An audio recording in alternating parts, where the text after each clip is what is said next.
Hello, and welcome to the Writers and Illustrators of the Future podcast. This is John Goodwin, your host. This podcast is dedicated to the aspiring writer and artist and will provide inspiration tips from top professionals in the field. If you've been listening to this podcast or are new to it, I thank you very much. I would also appreciate if you took a moment to follow it on whatever platform you use to listen to your podcasts.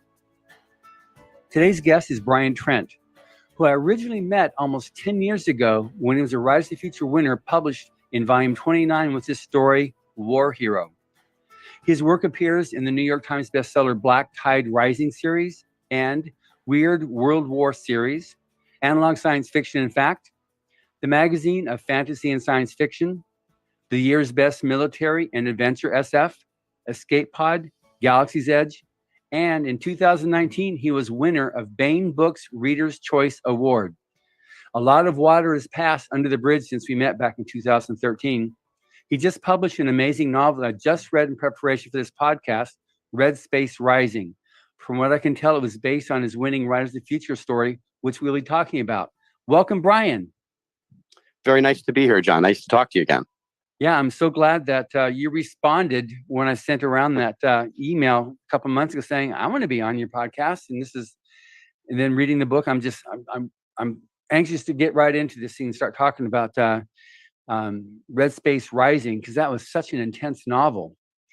So just a little bit of that, because you said you wanted to talk a little bit about the curve, how it built and how Rise of the Future had so much to do with it. But anybody listening to stuff here, if you like thrillers, if you like action adventure, if you like sci-fi, this book here, Red Space Rising, I highly recommend it. You can find it on Amazon. You know, I read it as an ebook, but just check it out if you like those types of stories. But anyway, so over to you, Baen, a little bit about your history of this. Well, with Writers of the Future, the story that won in the contest was called War Hero. And I had been writing science fiction on and off throughout my life, but that was really my big breakthrough. I'd published one other story before that in Apex magazine professionally. And War Hero was the start of a sci-fi universe that I thought it would be fun to create. I write in a lot of different genres, but I thought it was interesting to create an entire universe where I could tell different stories, different characters, centuries apart sometimes, each story would contribute to the whole. And when War Hero won, I thought it might be interesting. The main character of that story is Harris Alexander Pope, right. And he is essentially fighting in a civil war on Mars. Well, I use that as a jumping off point to tell other stories that eventually grew into a novel. And as we were talking about a little earlier, that story is essentially in the novel, as you notice. It's one of the chapters where, I was able to now flesh out the backstory and get into the politics. And it's, as it turns out, just the tip of the iceberg. There's so much else going on. But the story itself, it's a war story. Yes, it's about conspiracies and espionage and the resolve to survive. This is a future where death is not permanent, right? People can upload their minds, download them into new bodies, download them into multiple bodies. So one of the results of this is that if you die, you're not necessarily aware of how you died. You just remember your last save.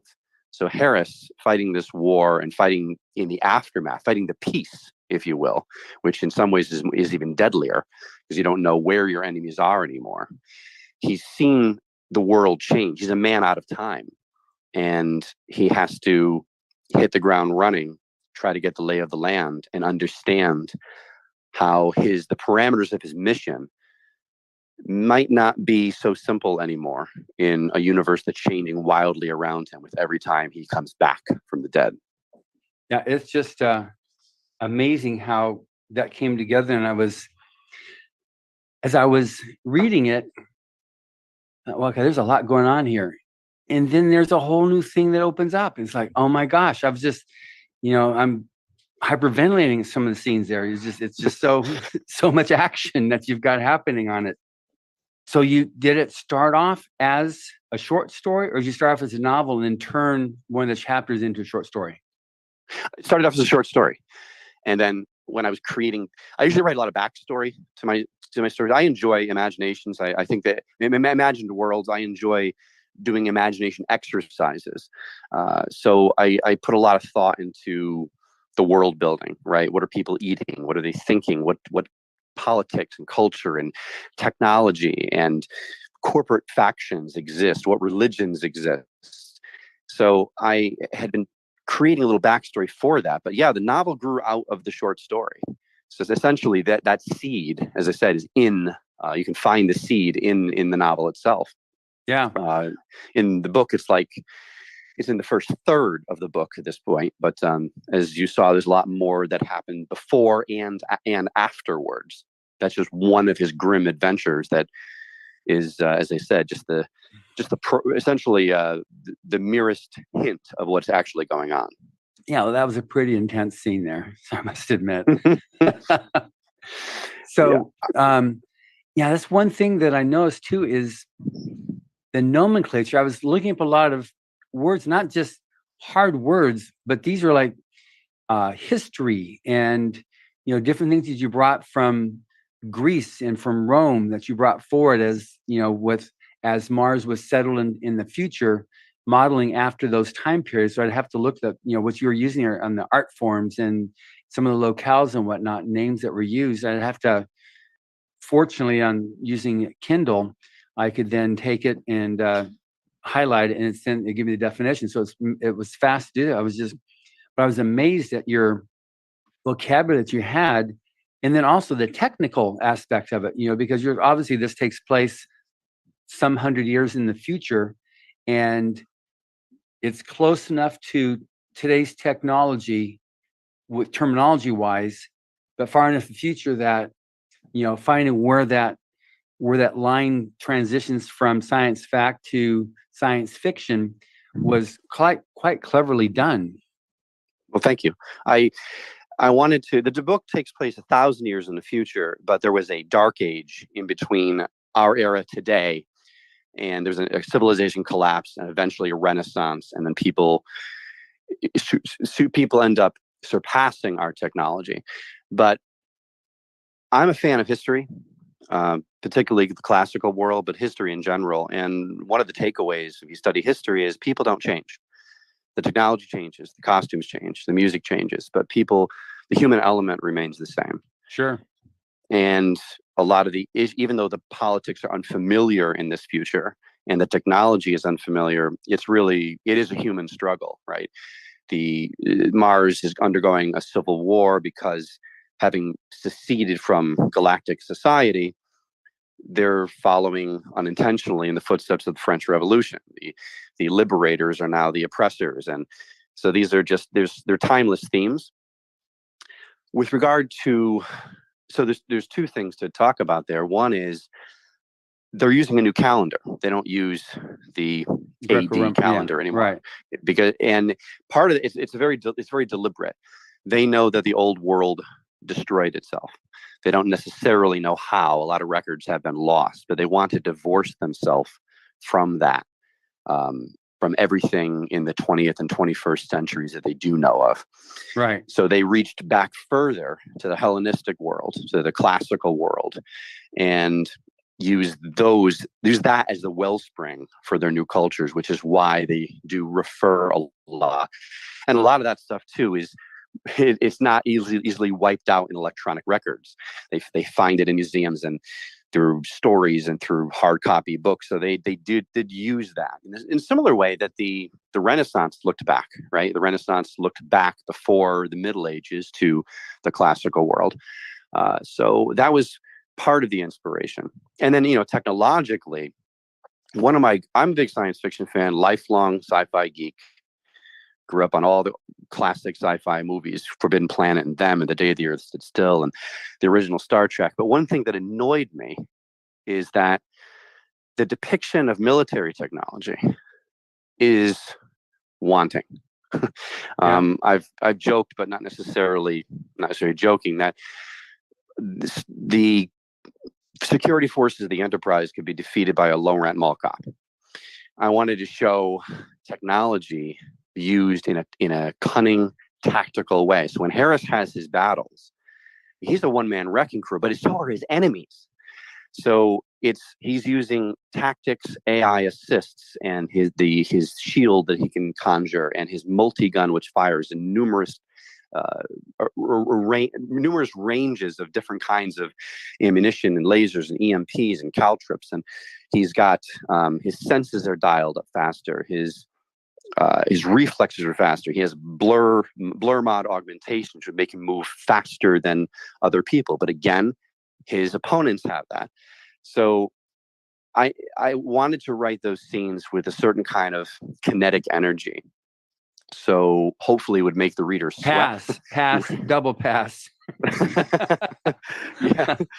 Yeah. Make it sweat with the scenes and realize what's at stake. And especially since people can die so quickly. Now it's not permanent, but still it's a loss, and you might wake up 10 years in the future, depending on what happens.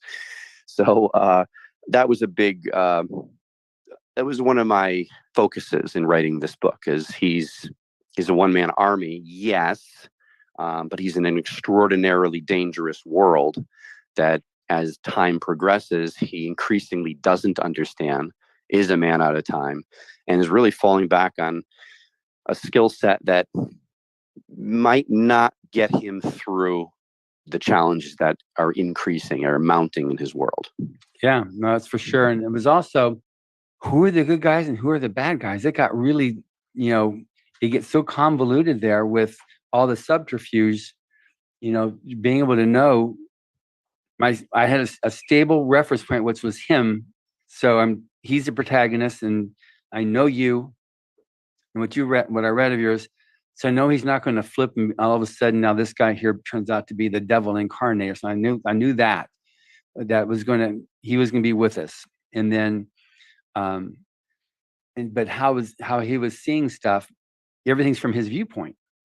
You know? So you did this first person is like, wow, that's a lot of action you're doing there, writing like that. But still to be able to give all of this, you had some really great tools that you used to be able to keep the reader up to date, but you're basically moving in real time was from what he sees now. He perceives stuff and he's trying to deal with everything. So it was really impressive how you held it together with that, with so much going on. There was so much going on.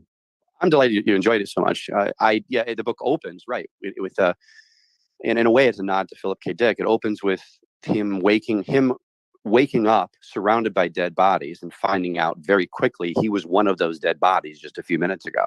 That he's been brought back, resurrected, and his original personality reinserted. So essentially, he's told, by the way, you've been undercover for 20 years with the enemy, and you actually work for us. There's the Order of Stone, which are the quote unquote good guys, and there's the partisans, who really are the bad guys. I mean, there's some pretty nefarious, sinister characters in their ranks.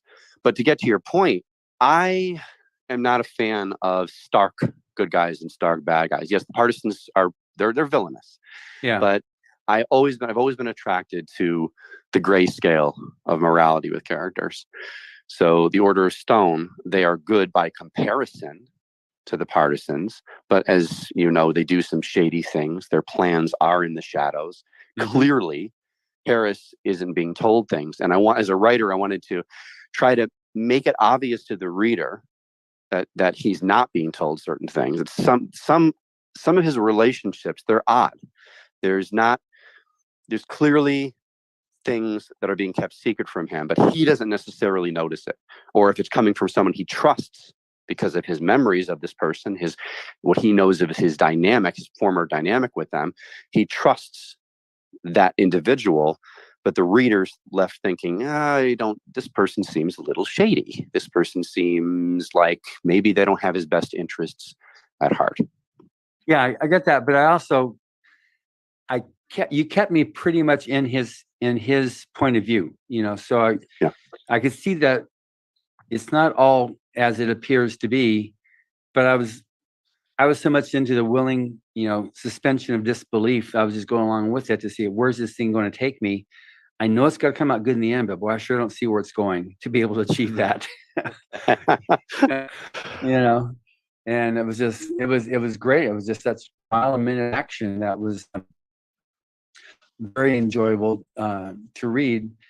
And then, of course, I was jamming to get through it in time to be able to do this podcast. But then I was done. I said, "Oh no, it's done now." So anyway, so getting back now onto this. So, anybody listening to this thing here, it really is quite the exciting read if that's the kind of stuff that you like, which I do like that kind of science fiction. So one thing about Pope is that he's very similar to a story type or character type that L. Ron Hubbard used in his stories, and it's the man that learns better. And they're not necessarily, like you're saying, they're like in that gray zone. They're not good guys, they're not bad guys, but they may have been involved with things that from what they were doing, they figured it was right, but they didn't necessarily always agree with the law. They didn't always do things the right way. They come to some moral crossroads and they decide they're going to do it the right way. They're going to make some type of a, whether it's an epiphany or whether it's just some like, okay, I can't go on living like this. I need to do it. And at the end, which I obviously can't say because that's going to be a total spoiler alert, but at the end, that happens to him. Yes. Right. At the end, ultimately, he can only rely on his own sense of right and wrong. That's right. His own, regardless of what he thinks his loyalties are and how confusing the universe around him can be, or certain expectations are thwarted, certain people he thought were allies are not, and vice versa. It's really comes down to the one thing that he can trust: his own thoughts and his own sense of morality and his own sense of justice, because he has, and he makes those decisions based on some of the horrors that he has seen. And yeah, it is a dark sci-fi novel. And when I wrote my Writers of the Future story, it's a pretty grim story. I just sort of first story in the book too, which is always from the editor's perspective, his favorite or her favorite story. I was very delighted. Actually, Mike Resnick and David Farland both told me that, and I was extremely humbled, extremely honored by that, and extremely surprised because it is grisly. In fact, when I submitted it I've been submitting to the contest for a few years, and I can't say I necessarily thought that would be the one that breaks through, because it's almost a horror story in some respects, right? So yeah, but it's such a human story though too. Right.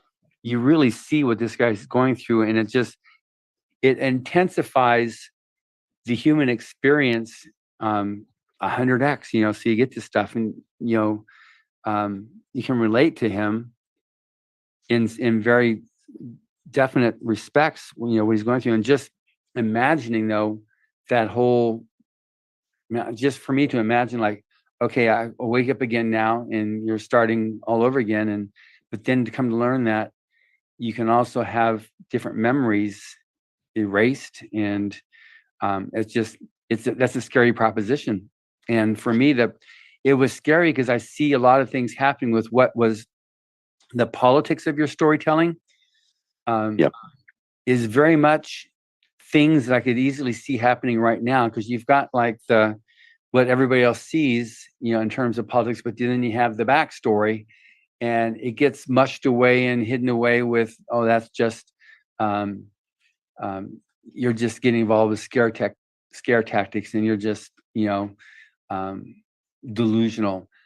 But you see this stuff because it's so outrageous, it's easy to like pass it off as being like that. Yet, there's a lot of stuff that's been going on for a long time that there's no reason to assume that it's not going to continue going on as things grow and escalate, and those people have the resources, which is what your story is about, to do certain things. We're definitely doing things. Exactly. And I mean, there's no reason that it won't go on. I mean, we have thousands of years of history of tyrannies and despotisms, everything from, late Roman Republic to the armies of Genghis Khan to, various book burnings through history, destruction of the Great Library of Alexandria and the House of Wisdom in Baghdad, and all these. It's been, in some ways, so much of history has been dominated by extraordinarily bad people using the means at their disposal to impose their will on others, to control others. And certainly now in my future, this has gone way past anything, even of the large-scale genocides of the 20th century. Now we're talking about the ability to manipulate people's memories, manipulate their quote-unquote souls, right? Mm-hmm. But ultimately, like throughout history, it comes back down to a soldier, to one person trying to do the right thing, whether that soldier is someone who's fighting in the army of Alexander the Great or Charlemagne or the American Revolution, whatever it is. It is ultimately a human story beneath the technological trappings, beneath some of the historical references. It's about people, Mm-hmm. friendships, betrayals, and in a lot of ways, defiance. Yeah, definitely defiance. So now you mentioned earlier on that Rise of the Future had a lot to do with how things have evolved for you as a writer. Can you expand on that, please? Yeah, Writers of the Future, that workshop week, winning, of course, was wonderful. I never forget the phone call, which was terrific, letting me know. And the workshop week was significant because on the one hand, it gave me confidence, the confidence to realize, oh, I can actually do this. Because I've been writing a long time. I've been writing since I was a little kid. And to win such a major and prestigious contest and, be recognized like that during a week. And it made me think, okay, I'm going to write more stories in this universe. I can flesh this out more.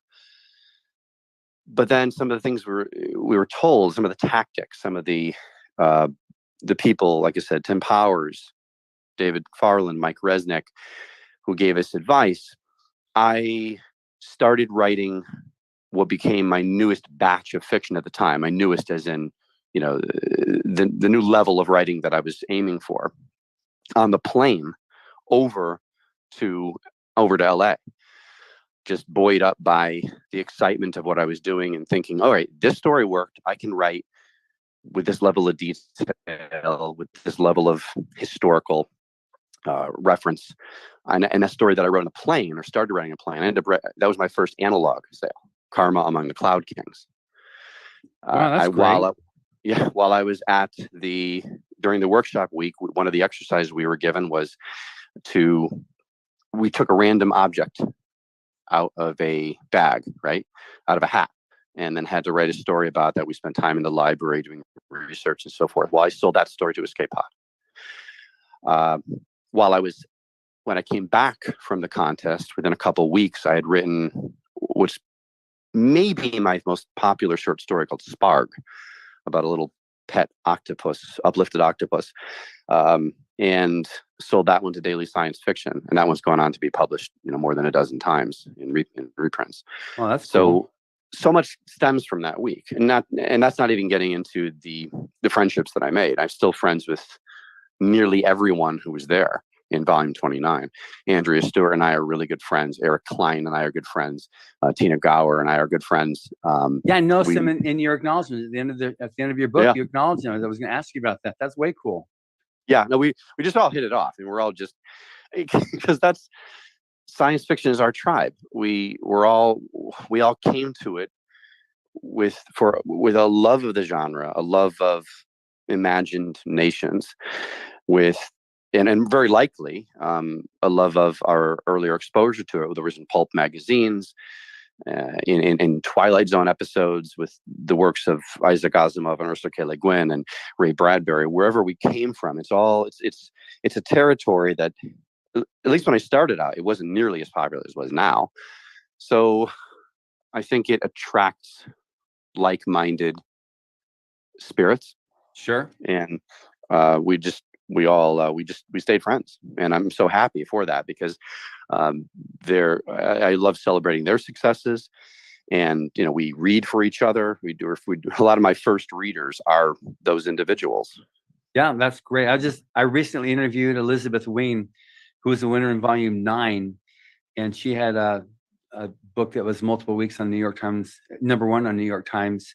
And I had her, and she still maintained lines, with several of her people. Sean Williams was one of her fellow winners. He's now become a judge.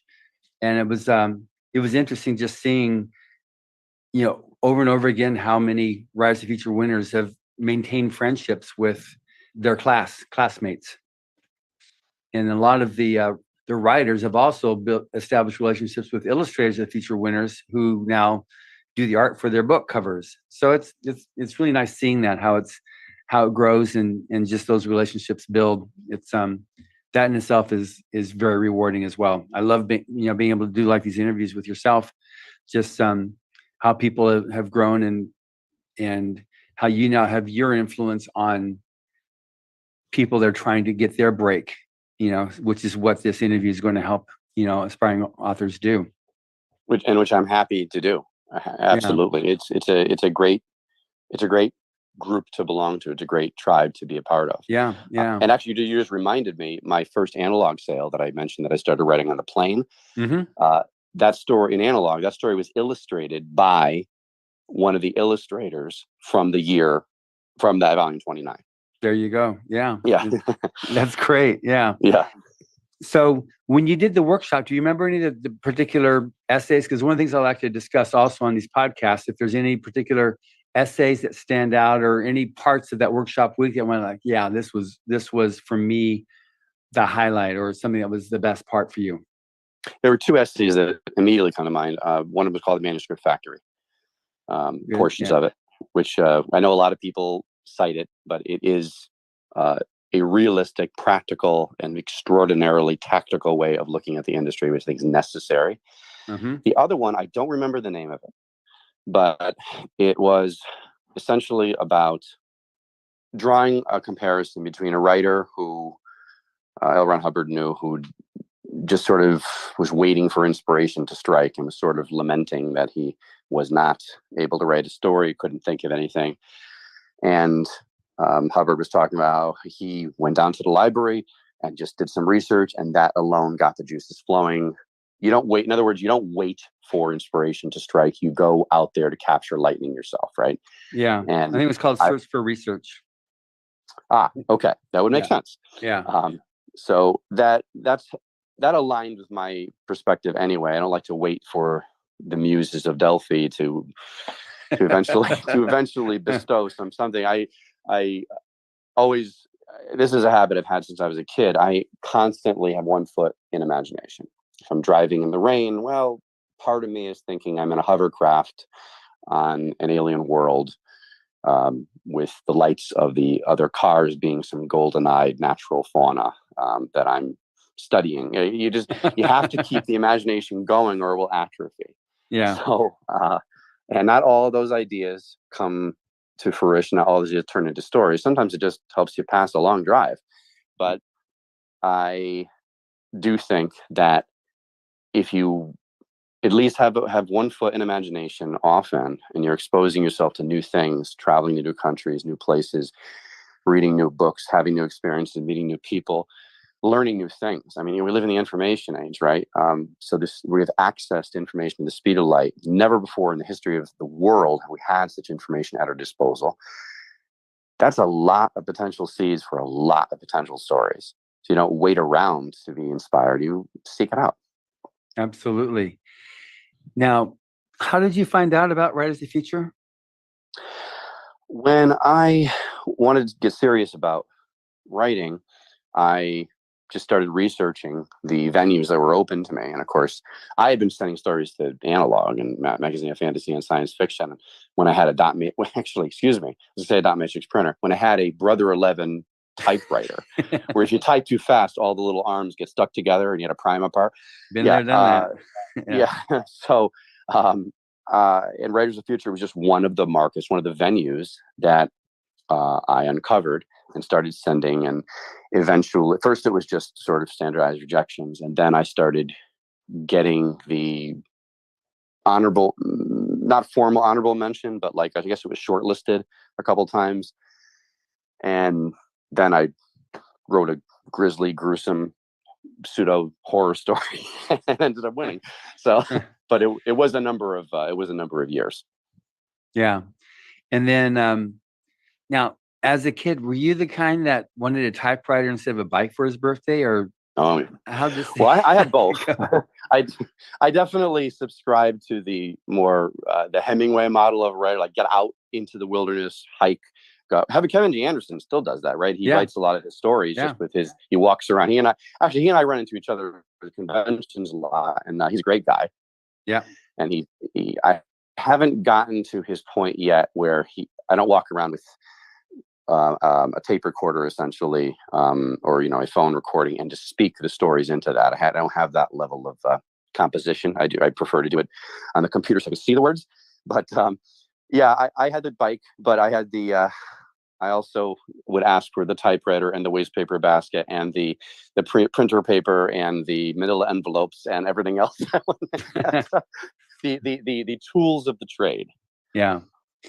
That was. I'm just curious. I mean, you're talking about. You were saying you've been writing since way young. If that was, because Kevin, when he tells the story too, when he was. We went for Christmas. He wanted a typewriter. He didn't want anything else. That's what he wanted for, as a kid.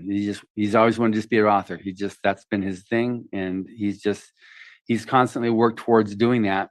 And obviously, he's got himself a very successful career now as an author. Right. So you entered the contest. So now, after the workshop week and the awards ceremony, who presented your award? Do you remember?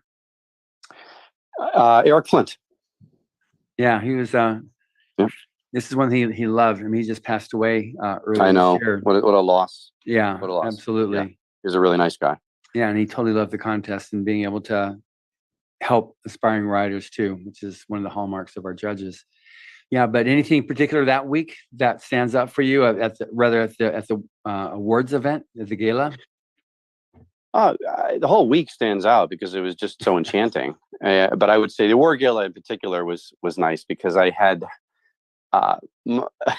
my acceptance speech got a lot of attention. And what's funny is a lot of people said to me, "Well, how long did it take to memorize that?" I didn't really memorize it. I was throughout that week. I'm thinking, what do I want to say? What do I want to say? I want to thank my friends. Well, which friends? Why don't I thank them all? I'm never going to remember that. I want to thank my family. I want to reference how I got into this industry, what attracted me first to this. And I just sort of put it all together that morning of the contest, which I got to say, I will say this too. I had been up until 3:30 in the morning talking to Mike Resnick, and everybody gets con crud. And I hadn't been sleeping very much that week because I was so excited and having such a good time. I was fighting a fever that morning, the morning of the reception. So it's kind of a miracle that I was able to give the speech, remember what I remembered, and not pass out on the stage. Wow. Yeah, that was his schedule. He would wake up usually. Yeah, that was his normal schedule. He particularly liked to write at night because he wouldn't get disturbed. He could just work at night and write his stories without people calling him and distracting him and coming over to visit and chat and stuff like that. So, did you? Well, okay. So you finished. You went home after the Rise of the Future week. Then what happened then on your writing? How's it gone? And what's your trajectory at being a full-time writer? How much that covers paying for your expenses, living expenses, as compared to having a day job? How's that whole thing work for you? Well, when I got home from the contest, I cleaned my writing room and decided to get seriously organized. And I decided to really crank up the time that I spent writing. Right. So Mike Resnick liked to write at night. I prefer to write very early in the morning while my mind is focusing only on a story where social obligations and whatever else doesn't get in the way of things. Right. It's the same philosophy that Resnick touted, just different polarity of the day.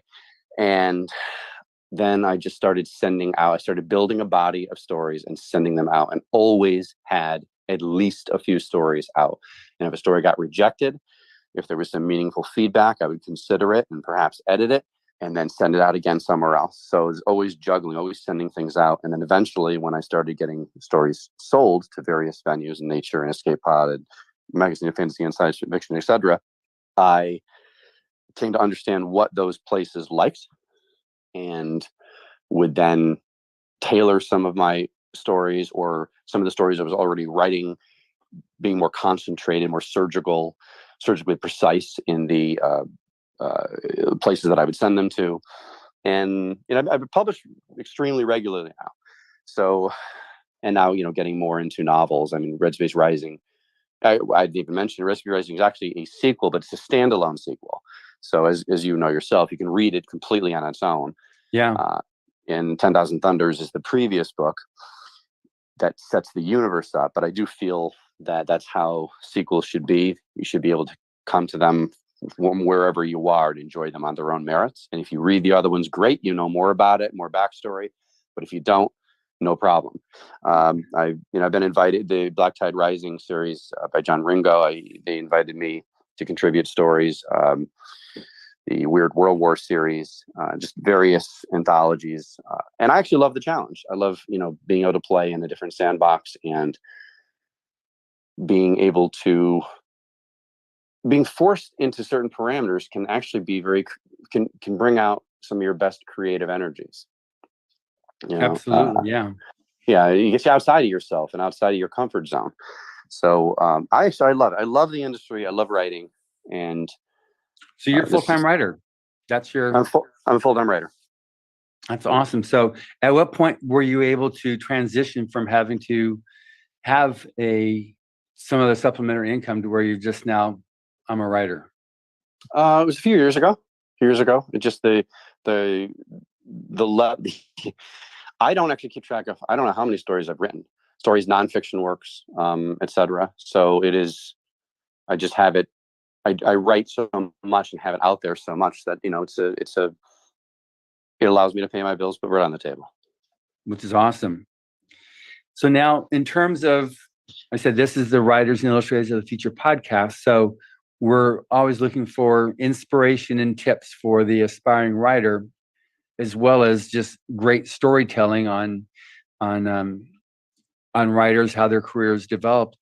Did you ever run through a period where you're ready to throw in the towel and say, okay, look, I've just had one too many rejects, and it's like, I guess it's just not for me? Or are you right before I won the contest?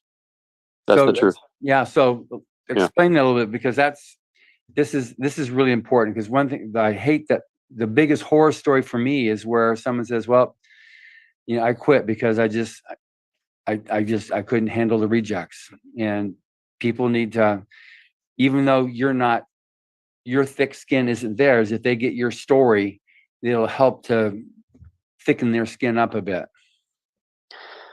Well, I mean, yeah, and I know there's a lot of writers who did give up. I was in a hair's breadth of giving up on it. I really was, because while I love to write and always was going to write, it's a brutal industry. It really is brutal, even to this day. And in some ways it's worse because the competition is increased by orders of magnitude, but the venues have shrunk.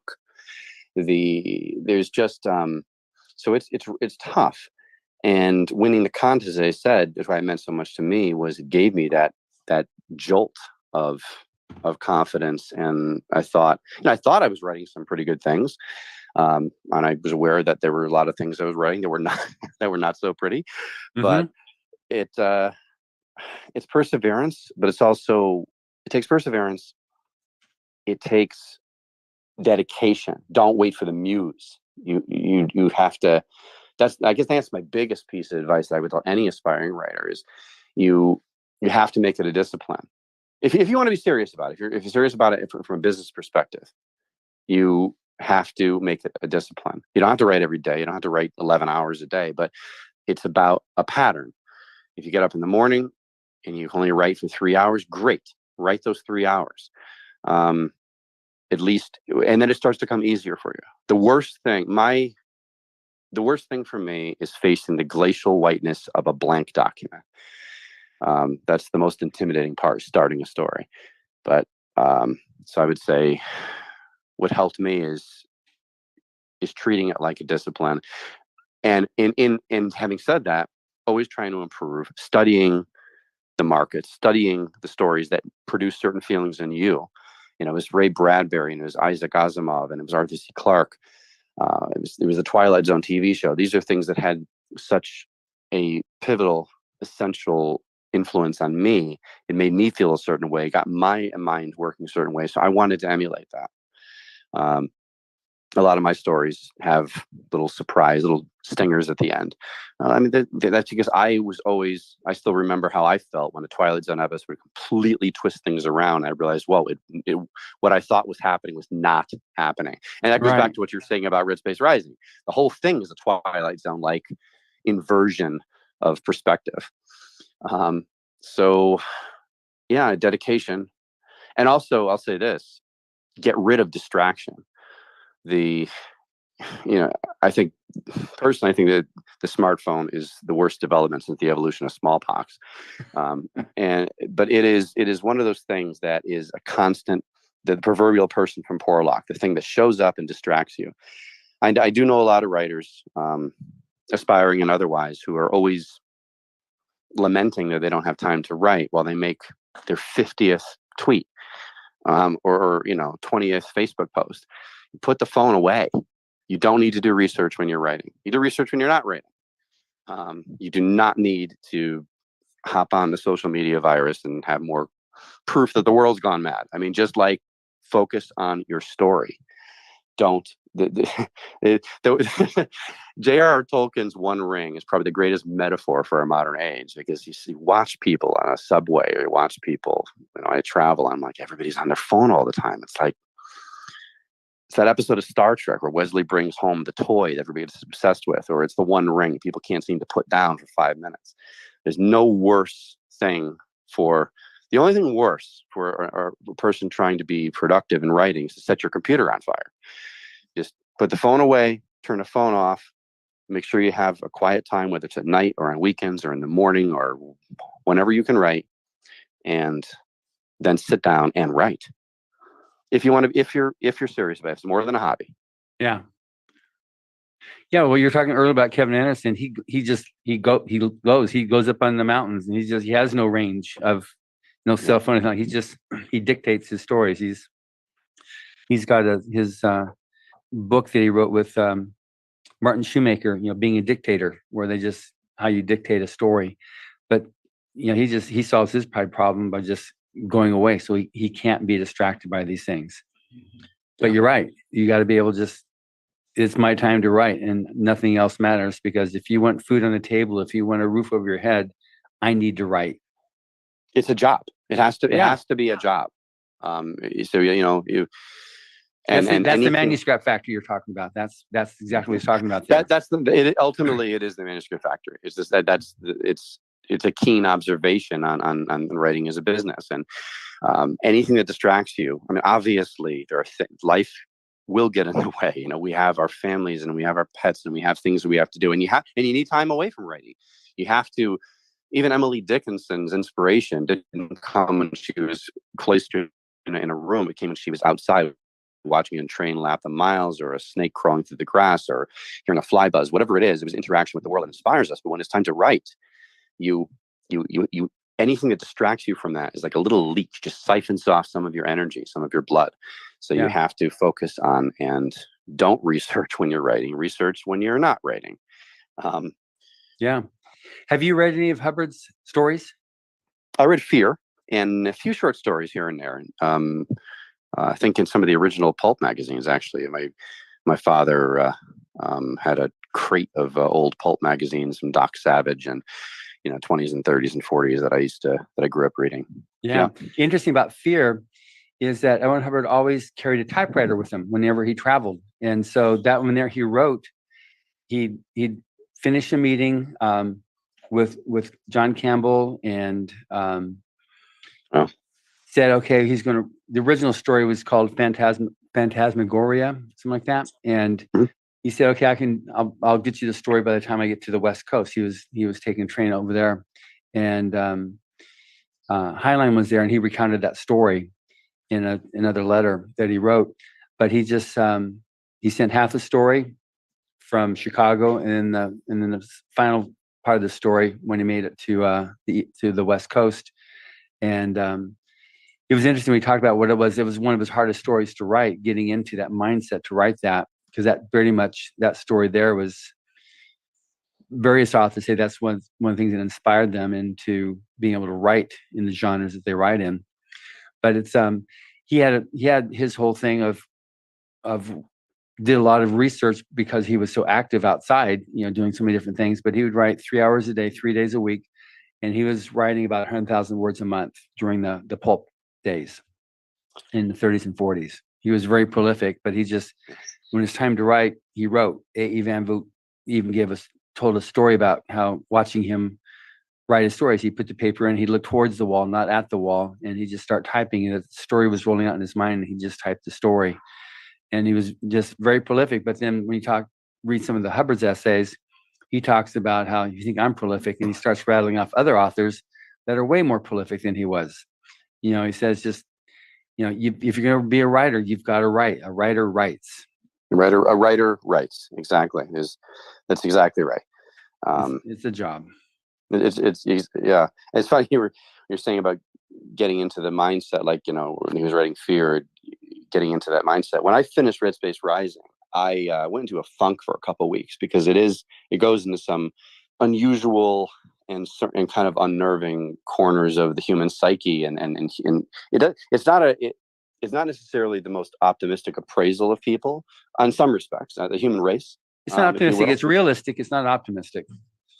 At least I would say realistic. Yeah.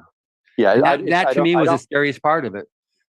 I don't like to truck in nihilism, but yeah, I was trying to be, if this technology is available, if this world, is like that, people are going to abuse that technology if they have a means to power.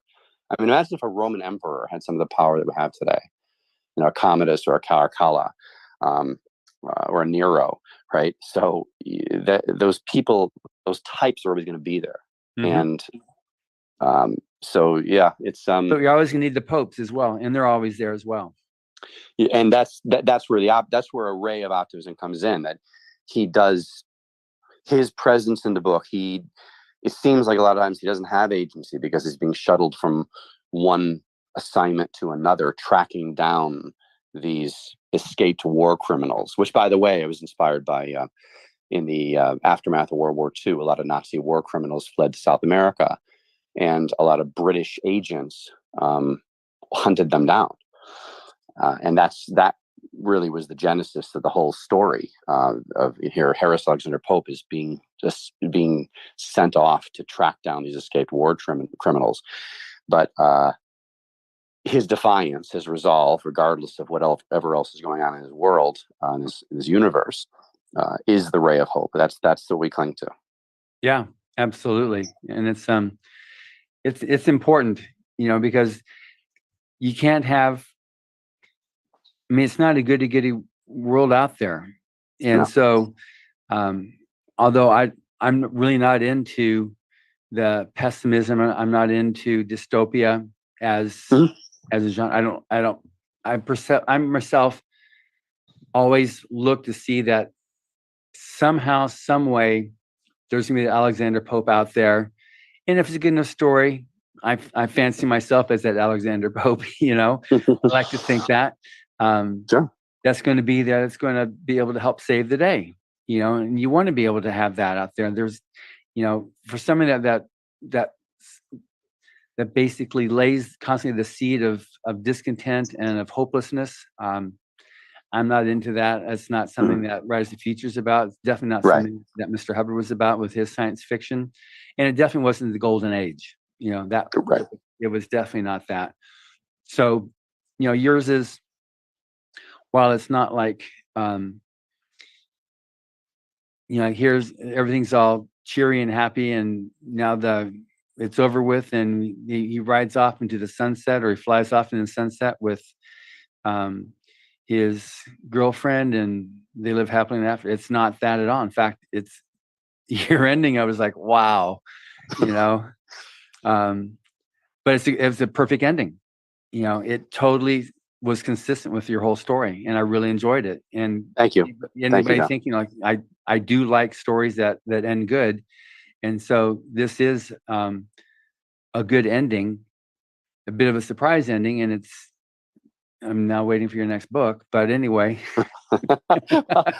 well, you know, a lot of in a way too. I mean, I was an English major, and I read a lot of the classical epics, and these people, the proverbial descent into the underworld, is what a lot of heroes go through, right? I mean, nowadays we say it's you.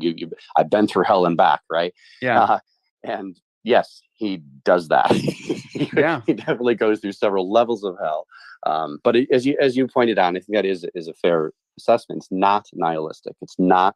There's darkness, but there's light. There's darkness, but there's hope, and there's darkness, and there's defiance, and that is really, I think, the thesis of the book. Yeah, he keeps his act together in the end, you know, and it's good. You know, he has his sense of duty, and his motivation is definitely duty. You know, you see that, and I mean, it's just good. So, what's coming up next now from you? I realize this just came out, and like, come on, let me catch my breath here. But I'm just curious, like, you know, it's I'm glad you're enjoying it, and it's the critics have been very kind to it. Actually, Publishers Weekly made a comment about how it was reminded them of the golden age of science fiction, which I was, and I'm sure you picked it up right away. Yeah. There's a lot of homages to that, a lot of references to classical sci-fi. I mean, all the sand ships on Mars are named after Bradbury stories.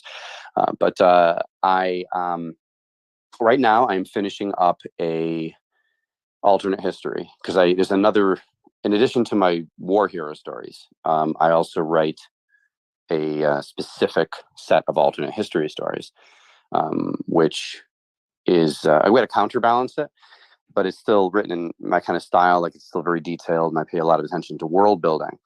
And I had a story published in the magazine of fantasy and science fiction, with some works set in that universe there. So I'm doing that as a novel, and then I'm going to be putting my full attention to the next Red Space Rising book. Keep writing, you know. Yeah. Well, that's good. Yeah, I just finished. You're talking about alternate history. I just finished an interview with Alan Smale, another Rise of Future winner. He's won 2 Sidewise Awards, and he just did a novel called Hot Moon, which is it's also interesting on these alternate histories, because you've got to get it really good if it's going to be believable. That transition, that as you move over from here's the fact, and then taking that hole in time where nobody has anything recorded, or there's something that's, you know, missing there, and then you can move back into the fact, and then seamlessly put in your alternate history in there. Yeah. It's a real trick, and so more power to you on that, to be able to write the alternate history. It's been fun. I mean, actually, because I love history so much, the research alone has been a joy to do for this one. It's been taking a lot. I mean, I did a fair amount of research for Red Space Rising, but a lot of that was an imagined explain that a little bit. Explain that a little bit more, because that's something I noticed, is that you had to have done a ton of research to put that together. So before you start writing, what do you do? Obviously you're not a pantser. You definitely didn't write that book on the seat of your pants. There was so much in that book. So how do you put a storyline together that you write? Well, I'll tell you what, John, actually, generally I am a pantser. That's the funny thing. But it was a little bit of a cheat with this one, because I had created this world with other stories set in that universe. So I had a little bit of a compass. Oh, okay. You know? Yeah. But ordinarily, no, you can't just, I wouldn't be able to wing that. But I understood in writing 10,000, when I wrote War Hero, I started creating the backstory of the partisan war. And then I started asking myself, well, hang on a second here. How did we get to a civil war on Mars? How did this even happen? And the stories I wrote, the concept I asked myself, what happened in the past, what happened in our future, but their past, to make this happen, and what companies, what governments came out of the ashes of this dark age that ends the 21st century in our timeline, right? And I started building off of that. And 10,000 Thunders was the first novel, science fiction novel I wrote from that. And then sometimes in a lot of my stories, I'll have a reference to someone. I might not even know what it is at the time, but I'll think about it afterwards. And I'll give you an example. This is going to get a little meta, but there's a character in the novel named Amara Javed. She's a major character and a friend of Harris Alexander Pope's. And there's a comment in the book. This isn't giving anything away, but she mentions how she spent some time on Venus, in the Aerostat colonies in Venus.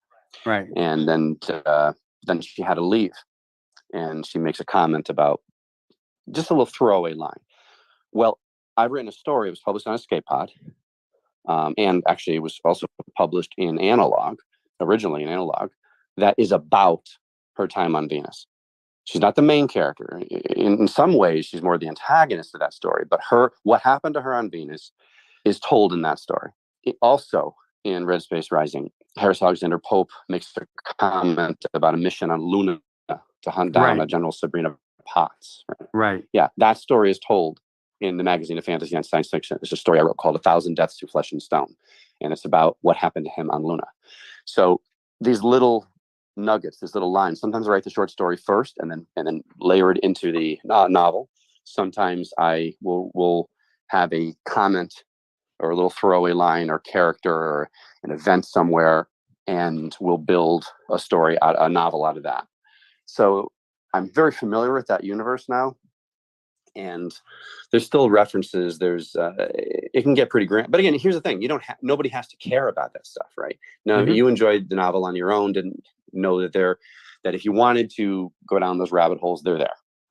And so that leads me. That begs the question. So how does the person find this? So we're getting close. We're on our last minute here. So, so how's the person find these other stories? They just everything's on BaenTrent.com, or do they have to go to BaenTrent.com would do it. I list all of under my published works page on my website. All my stories are listed there. Some are behind a paywall, but some are not. Like, for example, the one on Venus, it's Escape Pod. You can listen to it for free. They're all listed. They're all linked there. And I have a little carrot on the stories that are associated with Space Rising, if people want to play that game. I try to write books on multiple levels. You can enjoy it just as a straightforward action novel. You can enjoy it from